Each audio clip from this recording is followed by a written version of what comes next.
আসসালামু আলাইকুম। আশা করি আপনারা সকলে ভালো আছেন। আপনাদের দোয়া ভালোবাসি, আমি অনেক ভালো আছি। মূলত আজকের ভিডিওটা হচ্ছে আমাদের আলু বড়ি বীজ ছিটানো বেশ কয়েকদিন হয়ে গেল, আবার বীজ ছিটাতে হবে। এর আগে বীজ ছিটাইছিলাম, আলুর গাছ ছোট থাকাতে একটা বীজ ছিটাতে হয় যে আলুর গাছ কেবল বাইর হচ্ছে তখন ছিটাইছিলাম যে কুয়াশার জন্য যাতে আলুর গাছে ক্ষতি না হয় সেজন্য বীজ ছিটাইছিলাম এর আগে। এখন আবার বীজ ছিটাতে হবে, আলুর গাছ সম্পূর্ণ বাইরে হয়ে গেছে, এখন যাতে পোকামাকড় না ধরতে পারে সেজন্য বীজ ছিটানো। আজকে সেজন্য চলে আসলাম আলু বাড়িতে বীজ ছিটার জন্য।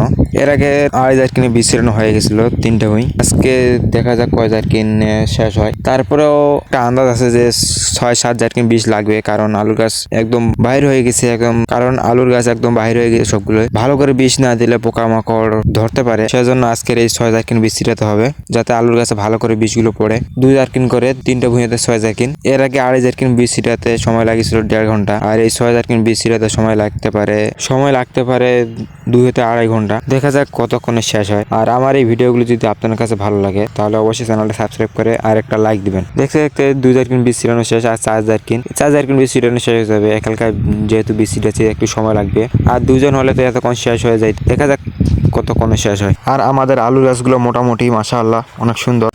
আলু মোটামুটি ভালো হবে কারণ গাছ যেহেতু ভালো। আর আজকের আমার ভিডিওটি এই পর্যন্তই। ভিডিওটা ভালো লাগলে লাইক করো, সাবস্ক্রাইব করো, আর দেখা হচ্ছে পরের ভিডিও। বাই।